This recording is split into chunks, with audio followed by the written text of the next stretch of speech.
അൽഹംദുലില്ലാ വസ്സലാത്തു വസ്സലാമു അലാ റസൂലില്ലാ വഅലാ ആലിഹി വസ്വഹ്ബിഹി അജ്മഈൻ. അമ്മാ ബഅദ്. വേദിയിലുള്ള ബഹുമാനനായ അധ്യക്ഷൻ നാസർ ബാലുശ്ശേരി, നമ്മുടെ ഈ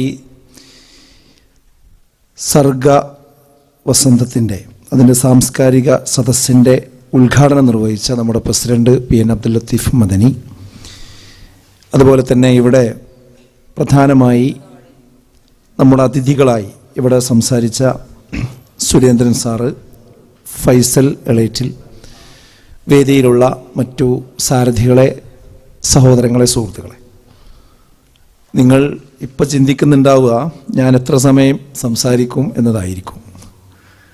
അതിനുള്ള മറുപടി വളരെ കുറച്ചേ പറയുന്നുള്ളൂ. കാരണം ഈ ഒരു സാംസ്കാരിക സദസ്സിൽ പങ്കുവെക്കേണ്ടുന്ന പ്രധാനപ്പെട്ട ആശയങ്ങളൊക്കെ വളരെ ഹൃദ്യമായി തന്നെ ഇവിടെ അവതരിപ്പിക്കുകയുണ്ടായി. നമ്മുടെ സുരേന്ദ്രൻ സാറ് പറഞ്ഞതിൻ്റെ ആകത്തുക എന്ന് പറയുന്നത് തുരങ്കത്തിൻ്റെ അപ്പുറത്ത് പ്രകാശമുണ്ട് എന്ന ആ പ്രതീക്ഷ, അതാണ് അദ്ദേഹത്തിൻ്റെ പ്രസംഗത്തിൻ്റെ ഒരു ആകത്തുക. തോരാത്ത ഒരു മഴയും ഉണ്ടായിട്ടില്ല, അതുപോലെ തന്നെ പ്രഭാതത്തിലേക്ക് എത്താത്ത ഒരു രാത്രിയും ഉണ്ടായിട്ടില്ല.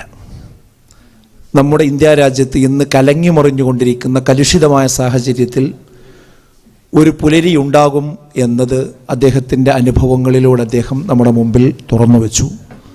അതുപോലെ തന്നെ ഫൈസൽ സാഹിബ് അദ്ദേഹം പ്രസംഗിച്ച് അതിൻ്റെ ഇടയിൽ പാട്ടും പാടിയപ്പോൾ ഞാൻ ആലോചിച്ചു പോയത്, എനിക്ക് പാടാനറിയില്ല. ഈ പാടാനറിയാത്തതിൽ പ്രത്യേകിച്ചൊരു സങ്കടമൊന്നും ഇതുവരെ ഉണ്ടായിട്ടില്ല. പക്ഷെ അദ്ദേഹം കഴിഞ്ഞ കാലഘട്ടത്തിൽ നമ്മുടെ കേരളത്തിൽ പാടിപ്പതിഞ്ഞ ആ വരികൾ വളരെ ഹൃദ്യമായി ഒരു കടലാസിൽ പോലും നോക്കാതെ വളരെ സ്വത്വസിദ്ധമായ ശൈലിയിൽ അദ്ദേഹം പറഞ്ഞ് പാടിപ്പോയപ്പോൾ പാടാൻ കഴിഞ്ഞില്ലല്ലോ എന്നുള്ള ഒരു സങ്കടം മനസ്സിലിങ്ങനെ തോന്നി. കാരണം നമ്മളൊക്കെ മണിക്കൂറുകൾ കൊണ്ട് പ്രസംഗിക്കുന്ന ആശയങ്ങളാണ് അദ്ദേഹം 2, 3, 4 വരികളിലൂടെ പാടിക്കൊണ്ട് നമ്മെ ആ വിഷയത്തിലേക്ക് കൊണ്ടുവന്ന്. എത്ര പെട്ടെന്നാണ് അന്തരീക്ഷം മാറുന്നത് നോക്കൂ നിങ്ങൾ. ഈ ഒരു സർഗവസന്തത്തിൻ്റെ, ഈ ഒരു സർഗസന്ധ്യയുടെ പ്രധാനപ്പെട്ടൊരു മെസ്സേജായിട്ട് എനിക്ക് പറയാനുള്ളത്, നമ്മളൊരു യൂട്ടേൺ എടുക്കുകയാണ്. കല, സംസ്കാരം, സാഹിത്യം എന്നൊക്കെ പറയുന്നത് ഇന്ന് പോയി എല്ലാം പോയി ഒരു സമുദ്രത്തിൽ പതിക്കുന്നു എന്ന് പറയുന്നത് പോലെ ഈ DJ പാർട്ടി എന്ന് പറയുന്ന ഒരു സമുദ്രത്തിലാണ് സകലവിധ കലകളും സാഹിത്യങ്ങളും പോയി ഇന്ന് ലയിച്ചിട്ടുള്ളത്. കലാ, സംസ്കാരം, സാഹിത്യം എന്നൊക്കെ പറഞ്ഞാൽ എവിടെ ചെന്നാലും ഇപ്പോൾ കാണുന്നത് എന്താണെന്ന് ചോദിച്ചാൽ മനുഷ്യൻ്റെ ശബ്ദം കേൾക്കുന്നില്ല, ഉപകരണങ്ങളുടെ ശബ്ദം മാത്രമേ കേൾക്കുന്നുള്ളൂ. പാട്ടുണ്ട് എന്ന് പറയുന്നു, പക്ഷേ പാട്ട് ഭൂതക്കണ്ണട വെച്ച് തിരഞ്ഞാൽ പോലും നമുക്ക് അതിൽ നിന്ന് കേൾക്കാൻ സാധിക്കുന്നില്ല. എപ്പോഴെങ്കിലും വെള്ളത്തിൽ മുങ്ങിയ ആളുകൾ ശബ്ദമുണ്ടാക്കുന്നത് പോലെ ഒരു എന്നുള്ളൊരു ഒച്ച മാത്രമാണ് മനുഷ്യൻ്റേത് കേൾക്കുക. ബാക്കി മുഴുവൻ കാതടപ്പിക്കുന്ന മ്യൂസിക്കുകളാണ്. എവിടെ ചെന്നാലും അതാണ്. കലാസന്ധ്യ എന്നൊക്കെ പേരിട്ട്, സർഗസന്ധ്യ എന്നൊക്കെ പേരിട്ട് നമ്മൾ എവിടെ ഇന്ന് കേരളത്തിൽ നോക്കിയാലും കാണാൻ കഴിയുന്ന അതാണ്. അതിൽ നിന്ന് യൂട്ടേൺ എടുക്കേണ്ട കാലം കഴിഞ്ഞു. ഇപ്പോഴത്തെ പുതിയ ജനറേഷൻ വിചാരിക്കുന്നത് എന്താണെന്ന് ചോദിച്ചാൽ ഇതാണ് കല എന്നാണ്, ഇതാണ് സാഹിത്യം എന്നാണ്, ഇതാണ് സംസ്കാരം എന്നാണ്. അതല്ല, അതായിരുന്നില്ല സംസ്കാരം. ഇപ്പോഴല്ലേ ഈ അത്യാധുനികമായ രീതിയിലുള്ള ഈ സംഗീത ഉപകരണങ്ങളുടെ ഒരു അഭിരമിക്കലുകളൊക്കെ വന്നത്. എന്നാൽ ഇതിൻ്റെ മുമ്പ് ഈ കലയും പാട്ടും സാഹിത്യവുമൊക്കെ വളരെ ഹൃദ്യമായി, ആശയസമ്പുഷ്ടമായി അവതരിപ്പിച്ച ഒരു ഭൂമികയായിരുന്നു, ഒരു ചരിത്രമായിരുന്നു മലയാളിക്കുണ്ടായിരുന്നത് എന്നത് ഇവിടെ നമ്മൾ കേട്ട, നേരത്തെ ഫൈസൽ സാഹിബ് ആലപിച്ച ആ മാപ്പിളപ്പാട്ടിലൂടെ മറ്റു ഗാനങ്ങളിലൂടെ നമ്മൾ മനസ്സിലാക്കി. ഇതായിരുന്നു കേരളത്തിൻ്റെ ഒരു പരിസരം. കേരളത്തിൻ്റെ വ്യക്തി, കുടുംബം, സമൂഹം, രാഷ്ട്രം, രാഷ്ട്രീയം, മതം, അങ്ങനെ ആചാരം, ആഘോഷം, ഏതൊക്കെ തലങ്ങളുണ്ടോ ആ തലങ്ങളിൽ നമ്മൾ അനുഭവിച്ചു കൊണ്ടിരിക്കുന്ന പ്രശ്നങ്ങളെ പലരും പ്രസംഗങ്ങളായിട്ട് അവതരിപ്പിച്ചിട്ടുണ്ട്, പലരും പാട്ടുകളായി അവതരിപ്പിച്ചിട്ടുണ്ട്. ആ പാട്ടുകളായി അവതരിപ്പിച്ചത് ഇന്നും നിത്യപ്രസക്തമാണ്. ആ വരികൾ പ്രസക്തമാണ്. കാരണം അന്നുണ്ടായിരുന്ന കാരണങ്ങൾ ഇന്നും നിലനിൽക്കുന്നുവെന്നതുകൊണ്ട് പരിഹാരം ഒന്നു മതി. അതാണ് പ്രശ്നം. അപ്പം ഞാൻ പറയുന്നത്, വിസ്ഡം ഇസ്ലാമിക് ഓർഗനൈസേഷനും അതിൻ്റെ ഈ വിദ്യാഭ്യാസ ബോർഡും ഇതുപോലെയുള്ള സർഗവസന്ത പ്രോഗ്രാമുകളും അനുബന്ധമായ ഇതുപോലെയുള്ള സാംസ്കാരിക സദസ്സുകളും ഒക്കെ സംഘടിപ്പിക്കുന്നതിൻ്റെ പിന്നിൽ ഈ ഒരു യൂ ടേൺ, ഇപ്പോൾ സമൂഹം പോയിക്കൊണ്ടിരിക്കുന്ന ഭാഗത്ത് നിന്ന് ഒരു യൂ ടേൺ എടുപ്പിക്കുന്നതിനെ കുറിച്ചുള്ള ചിന്ത തന്നെയാണ് നമ്മൾ പ്രധാനമായി ഉദ്ദേശിക്കുന്നത്.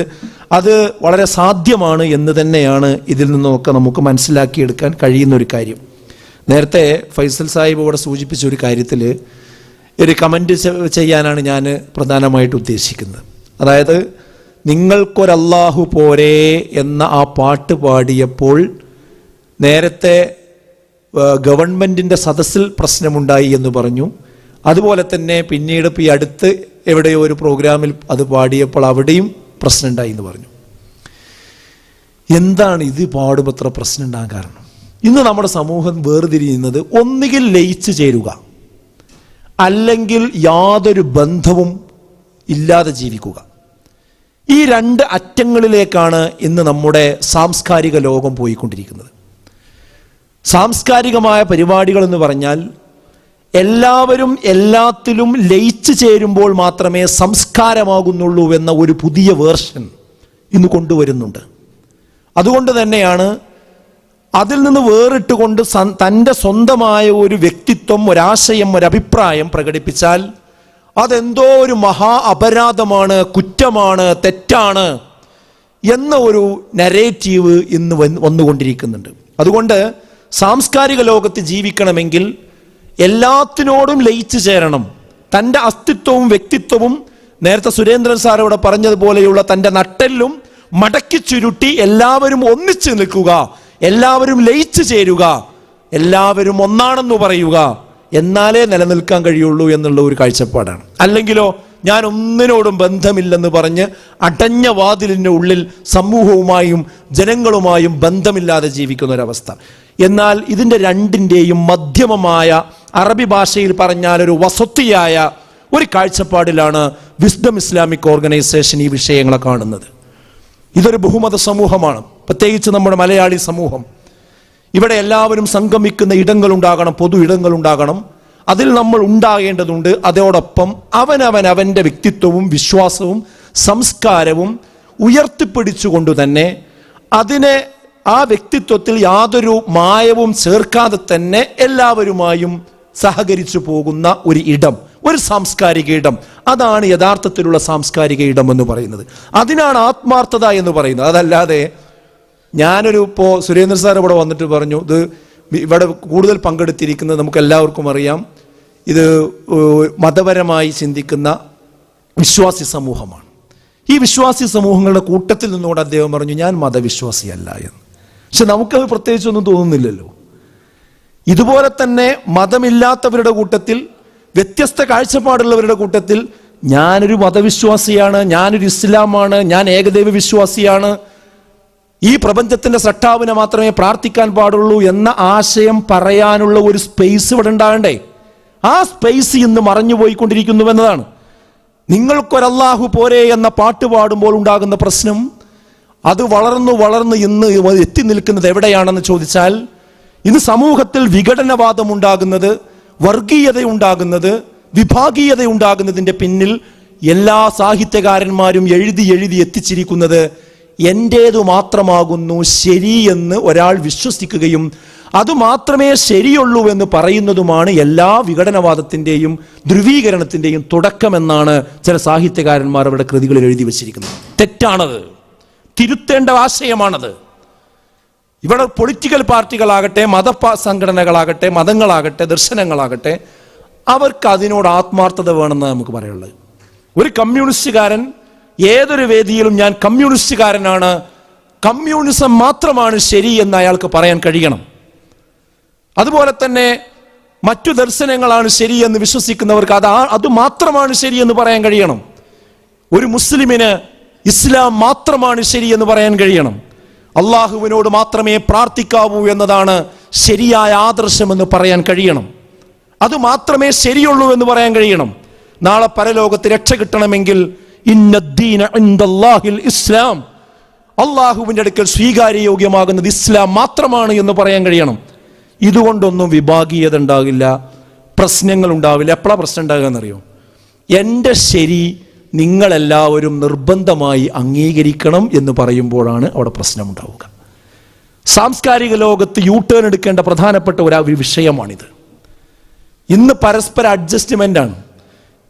ഞാൻ ആത്മാർത്ഥമായി വിശ്വസിക്കുന്നവൻ്റെ ഒരു വിശ്വാസം ഒരു സാംസ്കാരിക സദസ്സിൽ പോയി കഴിഞ്ഞാൽ അത് പ്രകടിപ്പിച്ചാൽ ഞാൻ അവിടെ വലിയൊരു കുറ്റവാളിയായി ചിത്രീകരിക്കപ്പെടുകയാണ്. അതാണ് നിങ്ങൾക്കൊരല്ലാഹു പോരെ എന്ന ആ ഗാനം ആലപിക്കുമ്പോഴേക്കും അവിടെ പ്രശ്നങ്ങൾ ഉണ്ടാകുന്നത്. ഇവിടെയാണ് നാം സൂചിപ്പിക്കുന്നത്, നമുക്ക് നമ്മുടെ അഭിപ്രായങ്ങൾ പറയാൻ, അതാണ് ശരിയെന്ന് പറയാൻ, അത് വേണം അതിനോടുള്ള ആത്മാർത്ഥത. അതാണ് അപ്പോഴല്ലേ ഞാൻ എൻ്റെ മതത്തിനോട് ആത്മാർത്ഥത, അല്ലെങ്കിൽ അതിനോട് കാപ്പട്ടിയല്ലേ കാണിക്കുക. ഞാനൊരു സ്ഥലത്ത് അതാണ് ശരിയെന്ന് പറയാം, എല്ലാവരും കൂടെ കൂടിയ സ്ഥലത്ത് പോയിട്ട് അത് ശരിയല്ല, എല്ലാത്തിനും ശരിയുണ്ട് എന്ന് പറയാം. അങ്ങനെയല്ല. പിന്നെ എപ്പോഴാണ് പ്രശ്നം എന്ന് ചോദിച്ചാൽ എൻ്റെ ശരി എല്ലാവരും അംഗീകരിക്കണം, അത് നിർബന്ധാക്കണം എന്ന് പറഞ്ഞ് വാദിക്കുമ്പോഴാണ്. അതിന് ഇസ്ലാം ഒരിക്കലും അനുവദിക്കൂല. ഇസ്ലാം പറയുന്നില്ല ഇക്റാഹ ഫിദ്ദീൻ, മതത്തിൽ ഒരിക്കലും ബലാത്കാരമില്ല. ലക്കും ദീനുക്കും വലിയ ദീൻ, നിങ്ങൾക്ക് നിങ്ങളുടെ മതം, എനിക്ക് എൻ്റെ മതം.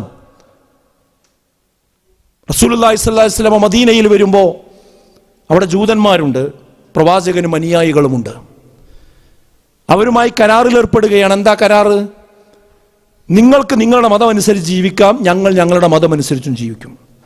എന്നാൽ ഈ മദീനയെ പുറത്തുനിന്ന് ആരെങ്കിലും ആക്രമിക്കാൻ വന്നാൽ നമ്മൾ രണ്ടു കൂട്ടരും ഒന്നിച്ചു നിൽക്കും. രണ്ടു കൂട്ടരുടെയും വിശ്വാസം ഒന്നിക്കുമെന്നല്ല പറഞ്ഞത്. നിങ്ങൾ മുസ്ലിം ആകണം, ഞങ്ങൾ ജൂതരാകണം എന്നല്ല പറഞ്ഞത്. നിങ്ങൾ ജൂതന്മാരായി നിന്നുകൊണ്ട് തന്നെ, ഞങ്ങൾ മുസ്ലിമീങ്ങളായി നിന്നുകൊണ്ട് തന്നെ ഈ മദീനയെ ആക്രമിക്കാൻ വരുന്നവരുടെ വിഷയത്തിൽ ഒറ്റക്കെട്ടായി നമ്മൾ പോരാടും. ആ ഒരു ഒരുമയുണ്ടല്ലോ, വേറിട്ട് നിന്നുകൊണ്ട് തന്നെയുള്ള ഒരുമ, ഒരു വിഷയത്തിലുള്ള ഒരുമ, പൊതുവിഷയത്തിലുള്ള ഒരുമ, അതാണ് നമുക്ക് നമ്മുടെ ഇന്ത്യയെ പോലെയുള്ള ഒരു ബഹുമത സമൂഹത്തിൽ മുന്നോട്ട് വെക്കാനുള്ളത്. ഫാസിസം എന്ന് പറയുന്നത്, വർഗീയത എന്ന് പറയുന്നത് മുസ്ലിമീങ്ങളുടെ മാത്രം ശത്രുവല്ല, അത് മറ്റേതെങ്കിലും മതവിഭാഗത്തിന്റെ മാത്രം ശത്രുവല്ല. ഇവിടെ ഇന്ത്യക്കാരായി പറന്ന മുഴുവൻ ആളുകളുടെയും ശത്രുവാണ്. അതുകൊണ്ട് തന്നെ ആഭ്യന്തരമായി ഇന്ത്യയുടെ ജനാധിപത്യത്തെയും മതേതരത്വത്തെയും കീഴ്മേൽ മറിക്കുന്ന ഈ ഒരു ആശയത്തെ ചെറുത്തു തോൽപ്പിക്കുക എന്നതിന് ഇവിടെയുള്ള എല്ലാ മതവിശ്വാസികളും മതമില്ലാത്തവരും ഒന്നിച്ചു നിൽക്കുക എന്ന ആ ഒരു പ്ലാറ്റ്ഫോം, അങ്ങനെയുള്ള ഇടങ്ങളുണ്ടായി വരണം. അതിനൊരിക്കലും പരസ്പരം ലയിക്കേണ്ടതില്ല. അവിടെയാണ് മതസൗഹാർദ്ദത്തിൻ്റെ വിഷയമൊക്കെ വരുന്നത്. ഇപ്പം എന്താ, എൻ്റെ മതം മാത്രമാണ് ശരി, അല്ലെങ്കിൽ ഒരു സ്ഥലത്ത് ചെന്നാൽ ഞാൻ എല്ലാ മതത്തിൻ്റെ ആഘോഷവും ആചാരവും പരിപാടിയും ചെയ്താൽ മാത്രമേ ഞാനൊരു മതവിശ്വാസം ഒരു നല്ല ആളാകുള്ളൂ എന്നൊരു നരേറ്റീവ് കേരളത്തിൽ വന്നുപോയി.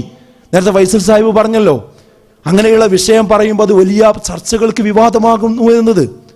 അങ്ങനെ വിവാദമാകുന്ന ആ സാഹചര്യത്തെയാണ് നമ്മൾ യഥാർത്ഥത്തിൽ ചികിത്സിക്കേണ്ടത്. ആ സോഫ്റ്റ്വെയറിനാണ് കുഴപ്പം. നമ്മുടെ രാജ്യത്ത് എങ്ങനെയാണ് അങ്ങനെയുള്ള ഒരു അന്തരീക്ഷം വന്നത്? ആർക്കാണ് അറിയാത്തത്? ഇസ്ലാമിൻ്റെ വിശ്വാസം കറകളഞ്ഞ ഏകദൈവ വിശ്വാസമാണ്. അള്ളാഹുവിനെ മാത്രമേ ആരാധിക്കാൻ പാടുള്ളൂ എന്നതാണ്. എന്നാൽ ക്രൈസ്തവതയുടെ വിശ്വാസം എന്താണ്? അള്ളാഹുവിന് പുത്രനുണ്ട് എന്നതാണ്. അത് ത്രിത്വമുണ്ട് എന്നാൽ മൂന്നെണ്ണമുണ്ട് എന്നാണ്. പിതാവ്, പുത്രൻ, പരിശുദ്ധാത്മാവ് എന്നതിൽ വിശ്വസിക്കണമെന്നതാണ്. ഇസ്ലാം പറയുന്നതോ ഖുൽ ഹുവല്ലാഹു അഹദ് അല്ലാഹു സമദ് ലം യലിദ് വലം യൂലദ് വലം യകുൽ ലഹു കുഫുവൻ അഹദ്. ഒരിക്കലും അള്ളാഹു ഒരാളെയും ജനിപ്പിച്ചിട്ടില്ല, അവൻ ജനിച്ചതുമല്ല, അവന് തുല്യരായി ആരുമില്ല. കറക്റ്റാണ് എൻ്റെ വിശ്വാസം. ഈ വിശ്വാസവും അള്ളാഹുവിന് പുത്രനുണ്ട്, ദൈവത്തിന് പുത്രനുണ്ട് എന്ന വിശ്വാസവും ഒരുമിച്ച് പോകില്ല എന്നുള്ള കാര്യത്തിൽ ആർക്കും അറിയാത്തത്? അത് രണ്ടും സമ്മേളിപ്പിച്ചാൽ മാത്രമേ ഇനി കേരളത്തിൽ, ഇന്ത്യ രാജ്യത്ത് ഒരു മതേതരനായി, ഒരു മതസൗഹാർദ്ദത്തിൻ്റെ ആളായി നിലകൊള്ളാൻ കഴിയുകയുള്ളൂ എന്ന ഒരു നരേറ്റീവ് സമുദായത്തിന് പുറത്തുള്ളവരും അകത്തുള്ളവരും ഉണ്ടാക്കിയാലും അത് ശരിയായ നിലപാടല്ലല്ലോ. ഇത്രയും നമ്മൾ, പക്ഷേ ഇത് പറയാൻ പറ്റാത്തൊരു സാഹചര്യം എന്തുകൊണ്ട് കേരളത്തിലുണ്ടായി? ഇന്നെല്ലാവരും പറയുന്നത് അതാ. ഇത് പറയാൻ പറ്റുന്നൊരവസ്ഥയല്ല. ഞാൻ പറയുന്നത് വിഭാഗീയതയും വിദ്വേഷവും ഉണ്ടാകാൻ ഇടയുള്ള കാര്യങ്ങൾ പറയണമെന്നല്ല, മറിച്ച് ഓരോരുത്തർക്കും അവനവൻ്റെ ആശയങ്ങൾ പറയുന്നത് അത് കുറ്റകരമാണ് എന്ന ഒരു നരേറ്റീവ് നമ്മുടെ നാട്ടിൽ ഉണ്ടായി വരുന്നുണ്ട്. അത് പ്രത്യേകിച്ച് സാംസ്കാരിക ലോകത്തുണ്ടായി വരുന്നുണ്ട്. അതിൽ നിന്ന് യൂട്ടേൺ എടുക്കുക എന്നത് വളരെ അനിവാര്യമാണ്.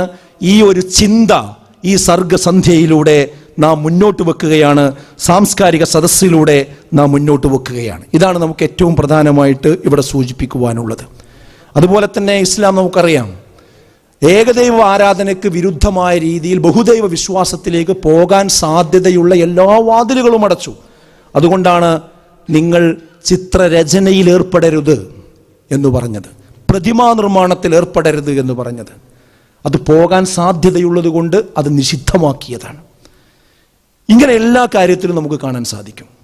അപ്പം ഞാൻ സൂചിപ്പിക്കുന്നത്, നമുക്ക് നമ്മുടെ അന്തരീക്ഷത്തിലും വ്യക്തിത്വത്തിലും നിന്നുകൊണ്ട് തന്നെ മുസ്ലിം കേരളത്തിന് ഇവിടെ ഈ കലയും സാഹിത്യവും ആസ്വാദനവുമായി മുന്നോട്ട് പോകാൻ കഴിയണം. സ്വത്വസിദ്ധമായ ശൈലിയിൽ അവനവൻ്റെ സ്വരമാധുരിയിൽ പാട്ട് പാടാനുള്ള അവസരം ഇന്ന് അപൂർവമാണ്. ഞാൻ നേരത്തെ പറഞ്ഞ മ്യൂസിക്കിൻ്റെ അകമ്പടികളില്ലാതെ കല പൂർത്തിയാവുകയില്ല എന്നൊരു സാഹചര്യത്തിലേക്ക് എത്തിയിട്ടുണ്ട്.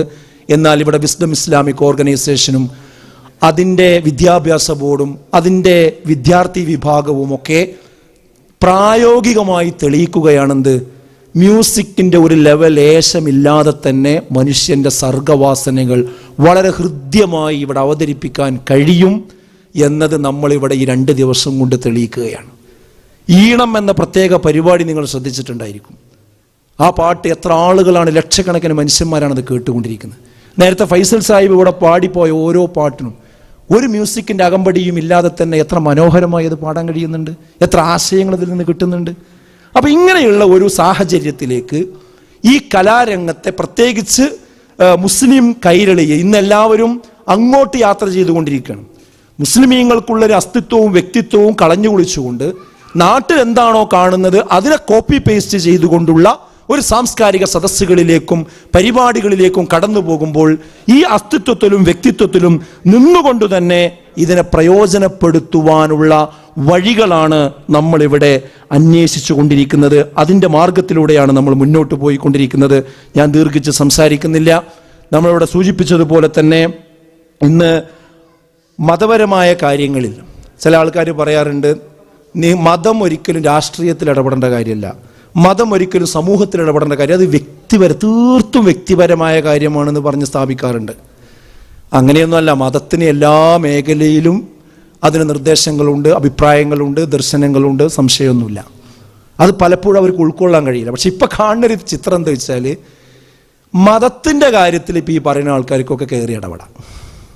വൈകുന്നേരത്തെ ചാനൽ ചർച്ച കണ്ടാൽ ഇനി ഇവിടെ വിശ്വാസികൾക്ക് എന്തെങ്കിലും ഒരു കർമ്മം ചെയ്യണമെങ്കിൽ അത് ഈ ചാനലിൽ കോട്ടിട്ട് സംസാരിക്കുന്ന ആൾക്കാരുടെ അനുവാദം കിട്ടിയാലേ ചെയ്യാൻ പാടുള്ളൂ എന്നുള്ള രൂപത്തിലാണ് ചർച്ചകൾ പോകുന്നത്. അത് ഇസ്ലാമിൻ്റെ അടിസ്ഥാനങ്ങളും കാര്യങ്ങളൊന്നും അറിയാതെ നിങ്ങൾ അങ്ങനെ ചെയ്യാൻ പാടുണ്ടോ, ഇങ്ങനെ ചെയ്യാൻ, അത് ചോദിക്കുന്നതിന് കുഴപ്പമൊന്നുമില്ല, വിശകലനം ചെയ്യുന്നതിനും കുഴപ്പമൊന്നുമില്ല. പക്ഷേ അത് ഇന്ന് എല്ലാവരും കൂടെ കൂടിയിട്ട് അവരൊരു പുതിയ രീതി ഇങ്ങനെ ഉണ്ടാക്കുകയാണ്. ഇതേ ഇസ്ലാം ചെയ്യാൻ പാടുള്ളൂ, ഇതേ വിശ്വാസികൾ ചെയ്യാൻ പാടുള്ളൂ, അതല്ലെങ്കിൽ അവർ വിഘടനവാദികളാണ്, രാജ്യത്തിന് പറ്റാത്തവരാണ് എന്ന ഒരു നരേറ്റീവ് ഉണ്ടാക്കിക്കൊണ്ടുവരുന്നുണ്ട്. അവരോട് നമുക്ക് പറയാനുള്ളത്, നിങ്ങൾ പറയുന്ന അളവുകോലനുസരിച്ച് നിങ്ങൾ എന്തിനാണ് മതത്തിൽ ഇടപെടേണ്ട കാര്യം? അത് മതം എന്ന് പറയുന്നത് അവരവരുടെ വിശ്വാസവും അവരുടെ സംസ്കാരം അനുസരിച്ച് അവർ ചെയ്തോട്ടെ. വേറെ ആരും ഉപദ്രവിക്കണില്ലല്ലോ, വേറെ ആർക്കും ബുദ്ധിമുട്ടുണ്ടാക്കണില്ലല്ലോ. അപ്പം അതുകൂടി നമ്മുടെ ഈ ലോകം ഇന്ന് ഇത് വീക്ഷിക്കുന്ന ആളുകൾ ആ ഭാഗം കൂടി ശ്രദ്ധിക്കണം എന്ന് മാത്രമാണ് ഈ വൈകിയ വേളയിൽ എനിക്ക് സൂചിപ്പിക്കാനുള്ളത്. ഞാൻ ദീർഘമായി സംസാരിക്കുന്നില്ല. നമ്മുടെ സമയം വളരെ വൈകിയിട്ടുണ്ട് എന്നതുകൊണ്ട് തന്നെ ഞാൻ അവസാനിപ്പിക്കുകയാണ്. പറഞ്ഞതുപോലെ എല്ലാ കലകളും DJ പാർട്ടിയിൽ പോയി പതിക്കുന്നതിന് പകരം അതിൽ നിന്ന് U-ടേൺ എടുത്ത് നമുക്ക് മതം അനുവദിക്കപ്പെടുന്ന രീതിയിൽ തന്നെ കലാവാസനകൾ പുറത്തെടുക്കുവാനുള്ള ഈ ഒരു അന്തരീക്ഷം നമുക്ക് നിലനിർത്തേണ്ടതുണ്ട്. ഇന്ന് സാംസ്കാരിക ലോകം മൗനം പാലിക്കുന്ന ഒട്ടനവധി സന്ദർഭങ്ങൾ നമ്മൾ കണ്ടുകൊണ്ടിരിക്കുന്നുണ്ട്. അവിടെ നിന്ന് അവർ മൗനം പാലിക്കാതിരുന്നാൽ, അവർ വായ തുറന്നു കഴിഞ്ഞാൽ സമൂഹത്തിൽ ചർച്ച വരും എന്നതിൻ്റെ ഏറ്റവും അവസാനത്തെ ഉദാഹരണമാണ് MT വാസുദേവൻ നായരുടെ ആ ഒരു പ്രസംഗം ഇന്ന് കേരളത്തിൽ ഉണ്ടാക്കിയിരിക്കുന്ന അലയൊലി. അതിന് മനസ്സിലാക്കേണ്ട കാര്യം എന്താ? ഈ സാംസ്കാരിക നേതാക്കന്മാർ ചെയ്യുന്ന അപരാധം ചില്ലറയല്ല, അഥവാ അവരുടെ മൗനം ചില്ലറയല്ല. കളമശ്ശേരിയിൽ ഇഷ്യൂ ഉണ്ടായപ്പോൾ വായ തുറക്കാത്ത ആളുകൾ നമുക്ക് കാണാൻ പറ്റും. ജനാധിപത്യത്തെ അട്ടിമറിക്കുന്ന സകലവിധ കാര്യങ്ങൾ അവസാനം പാർലമെന്റിൽ നിന്ന് 142 MP പുറത്തു നിർത്തി ബില്ലുകൾ ഒന്നൊന്നായി ചുട്ടെടുത്ത ആ സന്ദർഭം വരെയുള്ള കാര്യങ്ങൾ വന്നപ്പോൾ വായ തുറക്കാത്ത ആളുകളെ നമുക്ക് കാണാൻ പറ്റും. ഒഡീഷയിൽ ട്രെയിനിന് തീവെക്കപ്പെട്ട സന്ദർഭമുണ്ടായപ്പോൾ വലിയ ആവേശത്തോടുകൂടി കടന്നു വന്ന ആളുകളുണ്ടായിരുന്നു. അതുപോലെ അവിടെ ട്രെയിന് അപകടമുണ്ടായ സമയത്ത് അതിൻ്റെ ആരോപണവുമായി കടന്നു വന്ന ആളുകളുണ്ടായിരുന്നു. നിങ്ങൾക്ക് ഓർമ്മയുണ്ടാകും, ആകാശക്കാഴ്ച കാണിച്ചിട്ട് ഒരു പള്ളിയുടെ ചിത്രമാണെന്നും കാണിച്ച് അത് ആ പള്ളിയിൽ ഗൂഢാലോചന നടത്തിക്കൊണ്ടാണ് ഈ ട്രെയിൻ ദുരന്തം ഉണ്ടായത് എന്ന് വരുത്തി തീർക്കാൻ ശ്രമിച്ച ആളുകളുണ്ടായിരുന്നു. പക്ഷെ അപ്പോഴും മൗനം പാലിച്ച് അതിനെതിരിൽ സംസാരിക്കാത്ത സാംസ്കാരിക നായകന്മാരെ നമുക്കറിയാം. പിന്നീട് നമ്മൾ കണ്ടത് ദ കിൻഡ് എന്ന് പറയുന്ന ഒരു ദേശീയ മാധ്യമം അതിൻ്റെ വസ്തുത പുറത്തു കൊണ്ടുവന്നു. അത് പള്ളി അല്ലാതെ ഒരു അമ്പലമായിരുന്നു എന്നുള്ളത് നമ്മളൊന്ന് ആലോചിച്ച് നോക്കി. അപ്പോൾ അതിൻ്റെ വസ്തുത പറയാൻ പലരും മുന്നോട്ട് വന്നില്ല. എലത്തൂരിൽ ട്രെയിന് കത്തിയപ്പോൾ അത് ഷാരൂഖ് സൈഫി എന്ന് പറയുന്ന ഒരു പ്രതിയെയാണ് പിടിച്ചത്. അപ്പോൾ ADGP MR അജിത് കുമാർ വന്ന് പറഞ്ഞത് അയാൾ റാഡിക്കലൈസ് ചെയ്യപ്പെട്ട വ്യക്തിയാണ് എന്നാണ്, ജാക്കിർ നായിക്കിൻ്റെ ആളാണ് എന്നാണ്, ഷഹീൻ ബാഗ് നിന്ന് വരുന്ന ആളാണ് എന്നാണ്. അങ്ങനെ കുറേ കഥകൾ മെനഞ്ഞു. എന്നാൽ അതേ ട്രെയിന് തന്നെ തൊട്ടടുത്ത മെയ് മാസത്തിൽ കണ്ണൂരിൽ വെച്ചുകൊണ്ട് അതിൻ്റെ ഒരു ബോഗി വേറൊരാൾ തീ കൊടുത്തു. ആ തീ കൊടുത്ത ആളെ പിടിച്ചപ്പോൾ പുഷൻജിത്ത് എന്ന് പറയുന്ന ആളെയാണ്.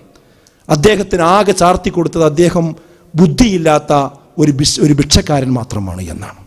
അത് അംഗീകരിച്ചു ആളുകൾ. ആ സമയത്തും കൃത്യമായി വായ തുറക്കാത്ത ഒരുപാട് സാംസ്കാരിക നായകന്മാർ കേരളത്തിലുണ്ട്.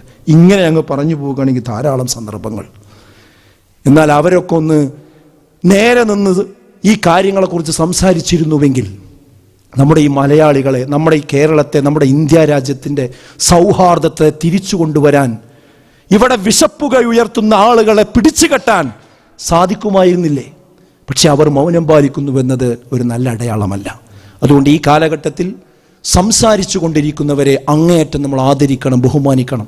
സുരേന്ദ്രൻ സാറെ പോലെയുള്ള ആളുകളെയൊക്കെ ഇത്തരം വേദികളിലേക്ക് നമ്മൾ ക്ഷണിക്കുന്നത്, അദ്ദേഹം നേരത്തെ പറഞ്ഞല്ലോ, ഒരുപാട് അംഗീകാരങ്ങൾ അദ്ദേഹത്തിന് ലഭിക്കാതെ വരുമ്പോഴും തൻ്റെ നിലപാടിൽ മതേതരത്വം എന്ന് പറയുന്ന, സഹിഷ്ണുത എന്ന് പറയുന്ന, സാഹോദര്യം എന്ന് പറയുന്ന, ചേർത്ത് പിടിക്കൽ എന്ന് വരുന്ന ഈ ബഹുസ്വരതയെ നിലനിർത്താൻ പാടുപെടുന്ന അദ്ദേഹത്തെ പോലെയുള്ള സംസാരങ്ങളും രചനകളും ഒറ്റപ്പെട്ട ശബ്ദങ്ങളാണ്.